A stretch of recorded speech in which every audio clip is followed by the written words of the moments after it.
आप सभी को सुप्रभात।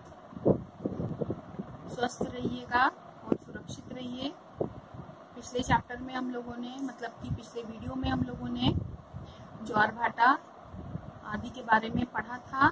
आज हम महासागरीय धाराओं के बारे में पढ़ेंगे।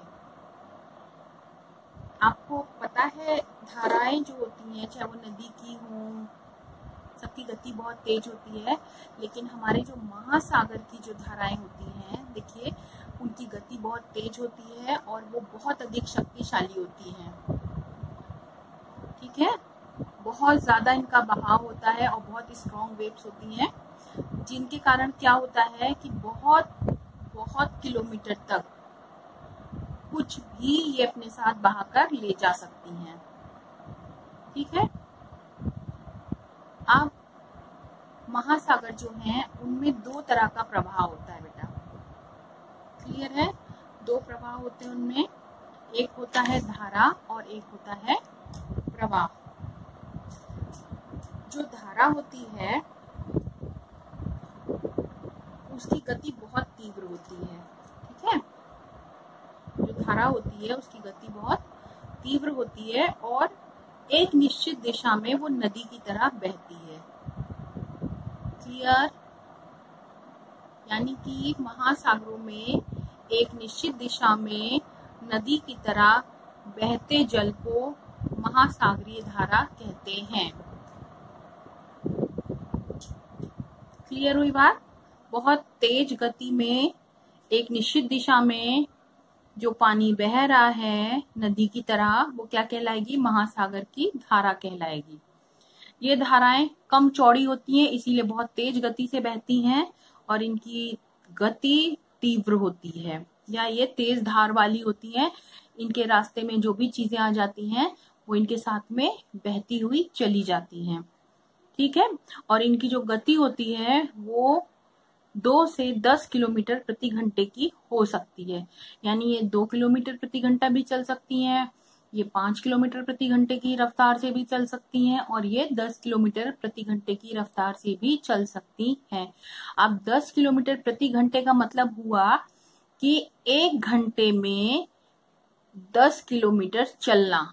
ठीक है, जैसे अगर हम आपकी रफ्तार को बोलें तो इसका मतलब हो जाएगा कि आप 1 घंटे में 10 किलोमीटर की दौड़ लगा सकते हो या चल सकते हो। यही स्पीड इन धाराओं की होती है। ये 1 घंटे में 2 किलोमीटर से लेके 10 किलोमीटर तक चल सकती हैं। तो बच्चों, प्रवाह दूसरी उसकी गति है। ठीक है, समुद्र में जो धाराएं होती हैं उनकी दूसरी गति को हम प्रवाह कहते हैं। प्रवाह जस धारा की उल्टी होती है। ये धारा बहुत तेज बहती है और जो प्रवाह होता है वो धीमी गति से बहता है। ठीक है, और बहुत चौड़े में बहता है। पानी अच्छे खासे चौड़े में बहता है, नदी की तरह पतले में नहीं बहता है। ठीक है, हमने धारा में पढ़ा था कि ये कम चौड़ी होती है और बहुत तेज धार वाली होती है। प्रवाह होता है वो चौड़े धार वाला होता है, इसीलिए वो धीमा धीमा बहता है, उसकी गति कम होती है। और जो प्रवाह होता है उसकी गति 1 से 3 किलोमीटर प्रति घंटे होती है। प्रति घंटे का मतलब मैंने आपको बताया था कि वो 1 घंटे में 1 से 3 किलोमीटर चल सकती है। ठीक है, फिर उसके बाद था महासागरों में धाराओं की जो उत्पत्ति होती है वो पृथ्वी के घूर्णन, जल के तापमान और खारेपन में विविधता के कारण होती है। ठीक है, महासागरीय जल के तापमान के आधार पर हम सागरीय जो धाराएं होती हैं उनको हम 2 प्रकार में बांटते हैं। ठीक है, जो कि गर्म और दूसरी ठंडी होती हैं।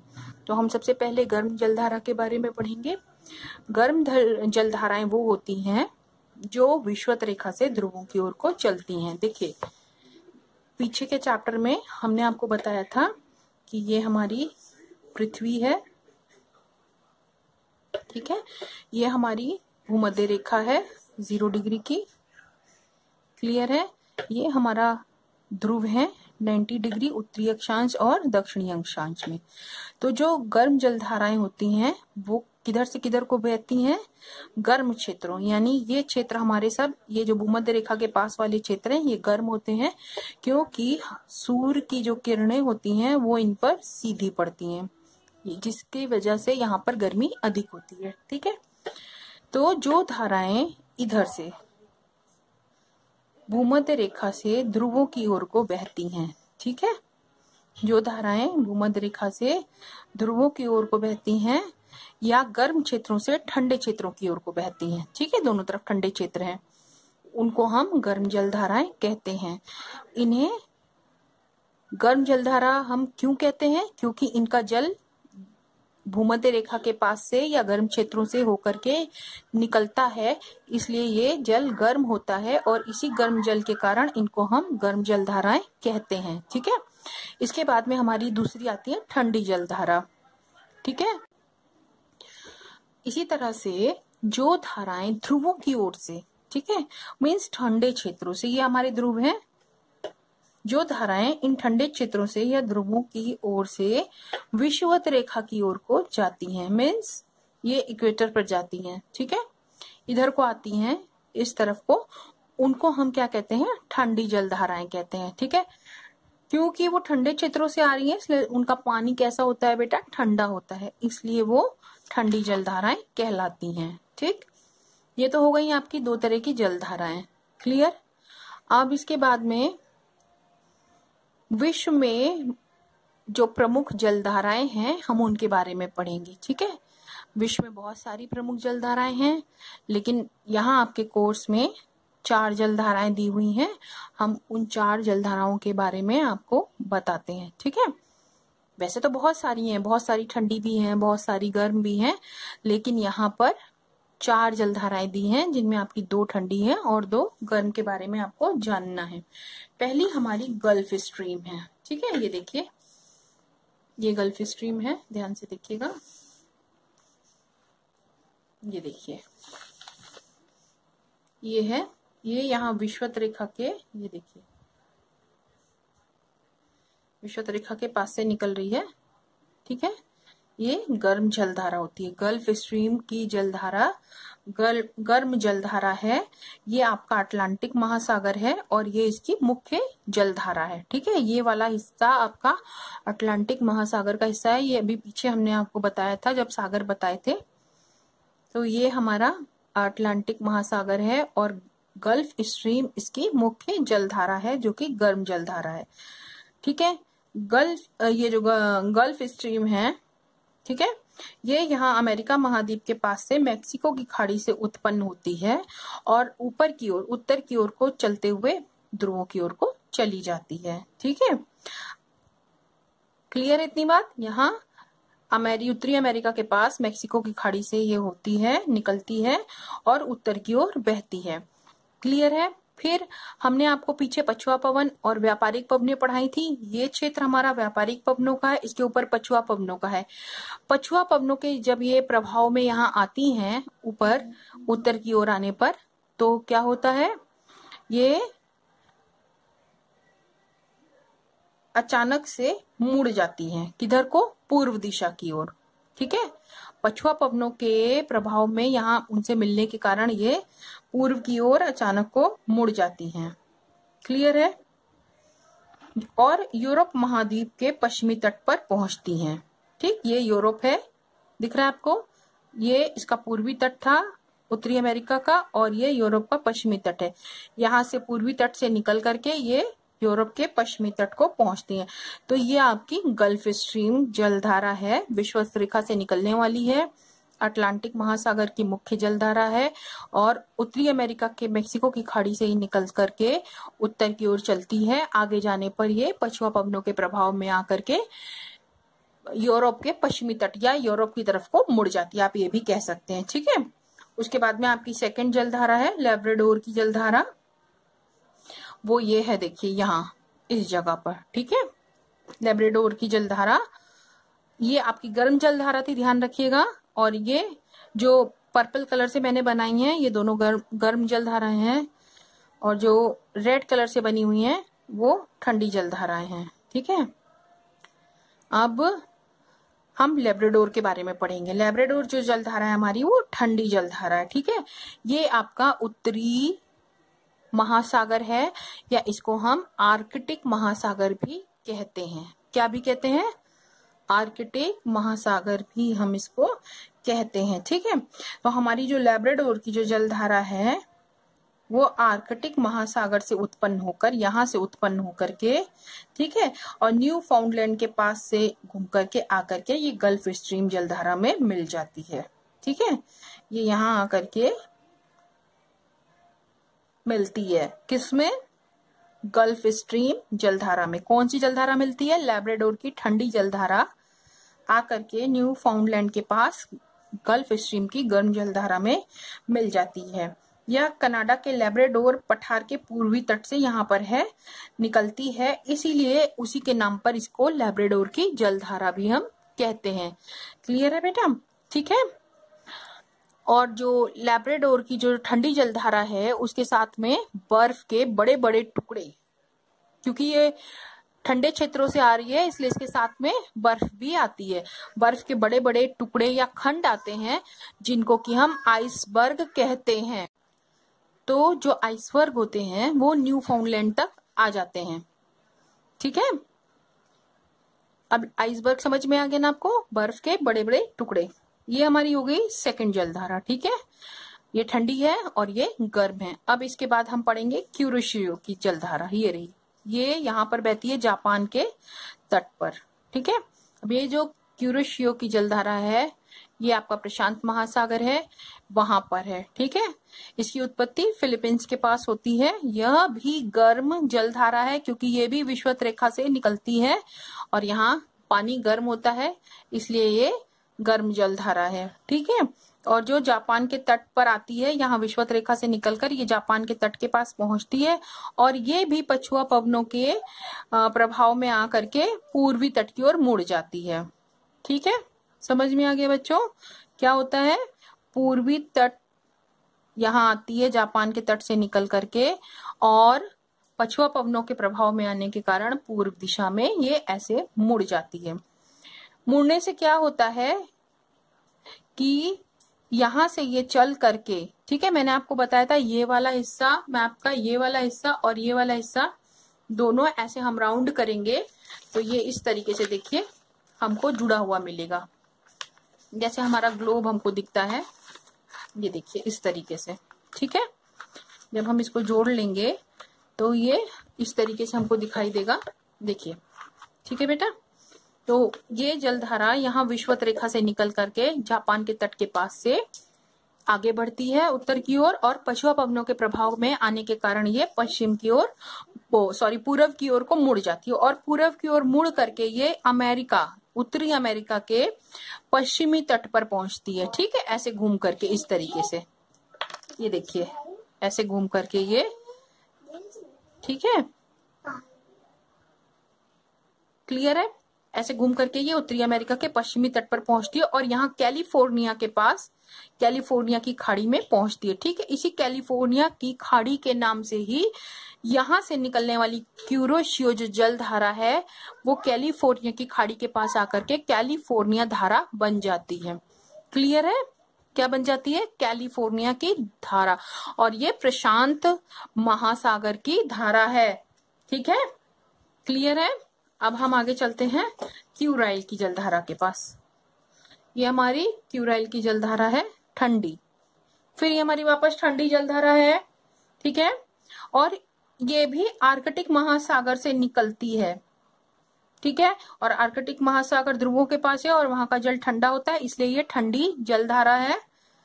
और ये वहां का ठंडा जल ला करके प्रशांत महासागर में मिलाती है, ठीक है।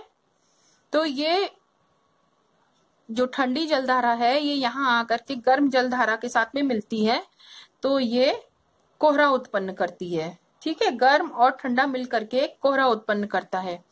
जब यहाँ कोहरा उत्पन्न होता है तो वो जलयानों के लिए बहुत हानिकारक होता है। मीन्स कि उसमें उस जो क्षेत्र है कोहरे वाला क्षेत्र, उसमें जो भी जलयान प्रवेश करते हैं उनको देखने में दिक्कत होती है या आगे बढ़ने के लिए परेशानी होती है। ठीक है। तो ये स्थिति जो होती है कोहरे की स्थिति, ये जलयानों के लिए हानिकारक होती है। ठीक है, लेकिन वहीं ये किसी दूसरी चीज के लिए बहुत अच्छी भी होती है। गर्म और ठंडी जलधारा के मिलन होने से, यानी गर्म और ठंडी जलधारा के मिलने से यहाँ समुद्री घास पाई जाती है। तो दूसरी सिचुएशन में क्या होता है कि जो कोहरा बनता है वो मछलियों के लिए वो स्थिति बहुत अच्छी होती है, क्योंकि जहां पर गर्म जलधाराएं और ठंडी जलधाराएं आपस में मिलती हैं वहां पर एक प्रकार की घास उत्पन्न होती है। ठीक है, वो मछलियों का भोजन होती है और इसी वजह से उस घास के वहां पर पाए जाने के कारण क्या होता है कि मछलियां वहां पर बहुत मिलती हैं, जिससे कि हम उस क्षेत्र में मछलियों के व्यापार को खोल सकते हैं या मत्स्य उद्योग को खोल सकते हैं। ठीक है, और इसीलिए ये जो क्षेत्र हैं ये मत्स्य उद्योग के लिए बहुत विश्व प्रसिद्ध क्षेत्र हैं।